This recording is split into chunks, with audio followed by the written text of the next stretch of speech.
Well, I looked a little more at the Metal Hero series, and I suppose that what is seen in this franchise must have been something the people working at the Toei company really wanted to try.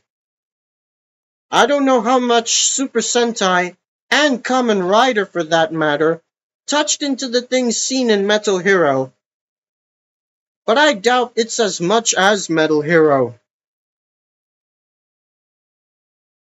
In each show, there's a degree of science fiction involved, especially for the fact that the main heroes are applied the aspects of advanced computer technology in wearing metallic armored suits.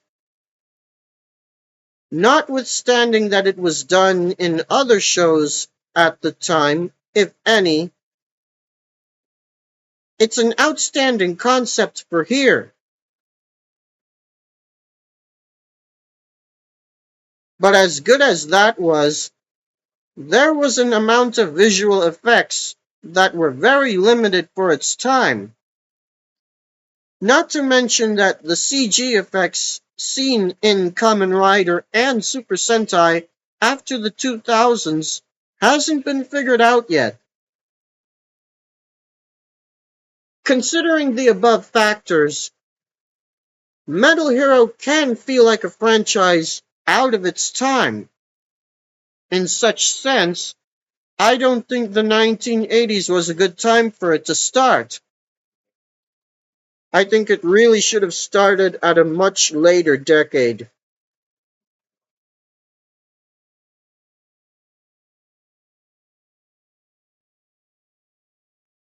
I can only wonder if Mr. Saban wanted something from that franchise to be adapted because he came across one of the shows at some point and liked what he saw in it. But even if that's true, why pick several shows from the 1980s?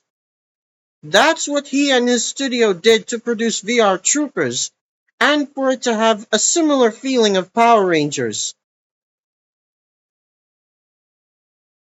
Did they do any research?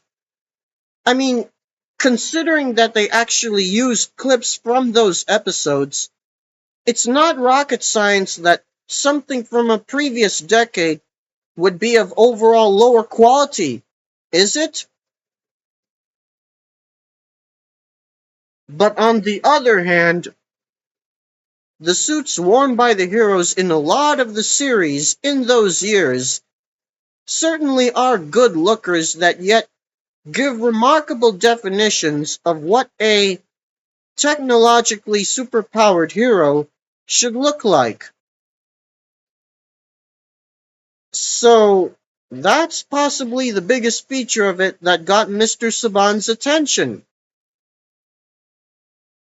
If they really wanted to use those suits as well as the costumes of the villains, I can't be wrong that it would have worked best only when brand new footage is made with them. Alternatively, considering that the franchise was ongoing at that time, the studio should have gone with the most recent series so that the quality of the new content is consistent with that of the show which snippets are taken. They should have waited for the right opportunity, which in this case is the series they adapted to produce Big Bad Beetleborgs. If they ever wanted to adapt a series from that franchise to make one doing things similar to Power Rangers, that is the one they should have gone with in the first place. When they did adapt it, as well as the series after it, I guess something similar to Power Rangers was already done with VR Troopers.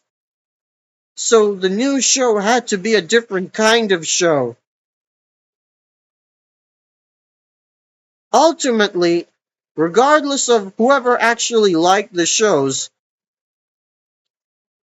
don't get me wrong that Neither show has applied a good enough effort to be in a good enough quality. And I've already given sensible reasons for it. I made separate videos about them. The links to them are in the description.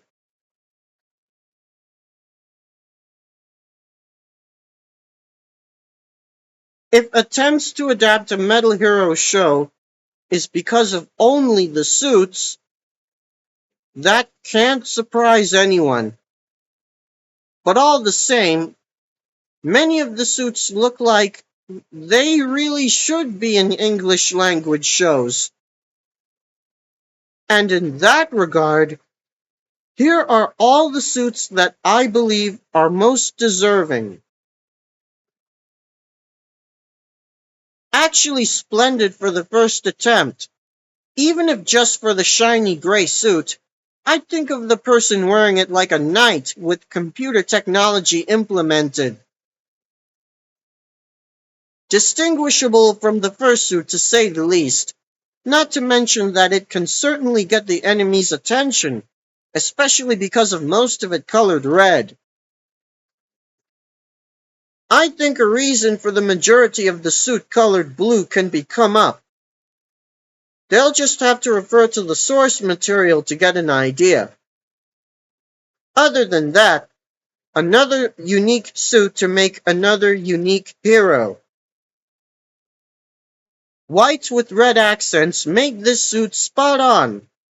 More importantly, no copy and paste seen on it. Own powers, own functions, original suit. Potential right there.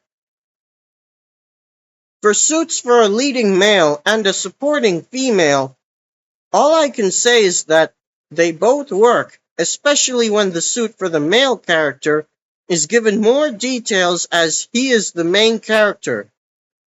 As for the people who wear them, whether they're related from the start or will eventually be in a relationship is anyone's opinion. Mr. Saban must have really liked this one. Maybe that's why he and his studio tried to adapt it into another show before attempting VR Troopers. And I guess there's a lot of originality seen in it. Do I like it? Maybe not as much, but there still is potential in it. Now this looks like a totally different hero that should be in another show. Just looking at the suit, there's no sign of computer technology, and there's very little metal looked and felt. It's closer to a ninja theme. Nevertheless, it's possible to produce a show starring someone wearing that suit. The person wearing this suit is supposed to be helping the police in the show it's seen. It has a good design. Is the star on the breastplate supposed to mimic a badge or something? Whatever the reason, this suit should be seen in a police show of a lot of seasons. And the person wearing it would have to be doing more than fight off the main antagonist, if any. Male and female suits themed after the police force, the male suit having more details than the female suit because the person in the male suit is the main character, thus more powers and abilities. Same suggestion as the previous suit.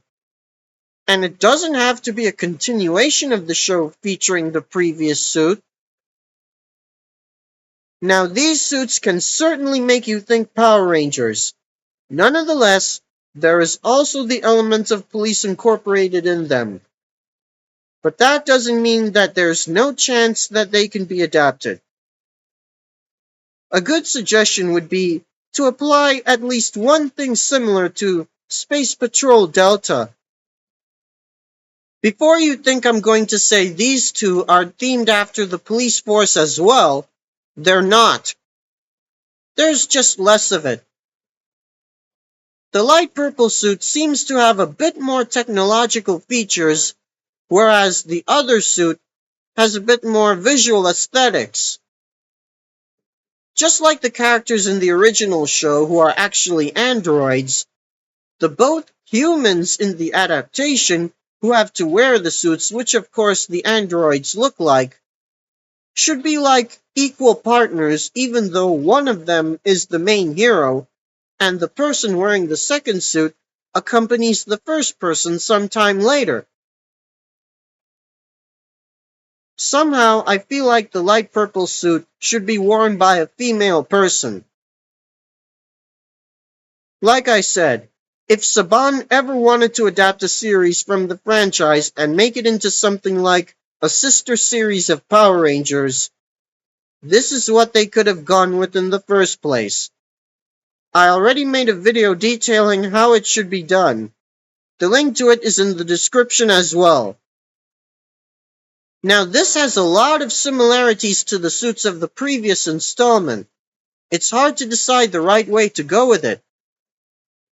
Maybe most of the same things from when applying the previous set of suits, but by a different studio. Maybe it can also have a bit darker tone like with something seen in Beetleborg's Metallics. Accusations for plagiarism is the last thing I'd want to find out.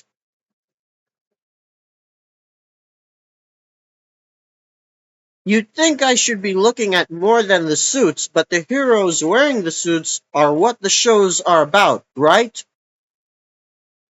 Nevertheless, it isn't just the suits of the heroes that are meant to give the respective shows their meaning, and you can figure out the rest from that.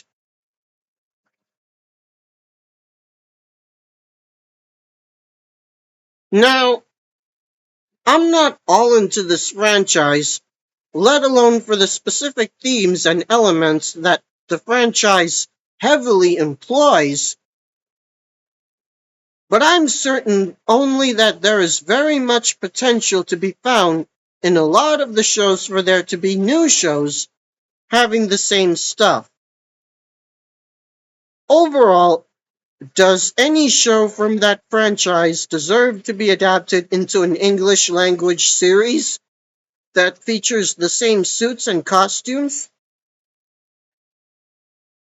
I'd say it depends on the given circumstances and how it should be done. And it doesn't have to be only Saban doing it.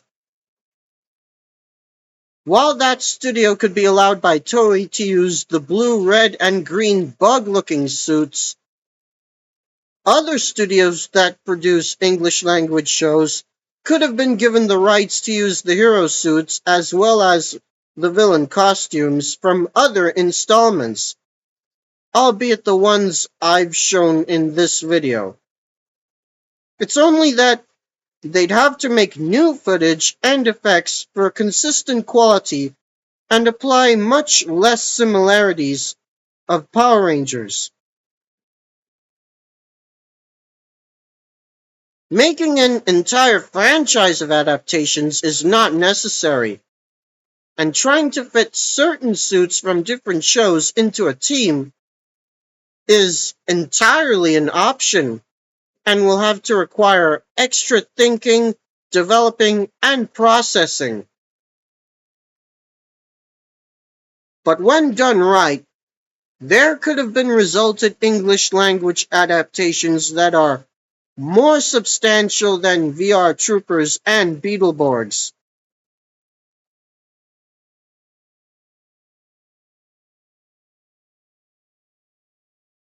Like when Saban started adapting Super Sentai, I don't see it a bad idea to have something from Metal Hero be adapted as well.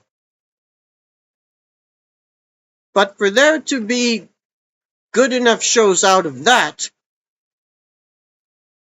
there should have been a good enough method of doing it.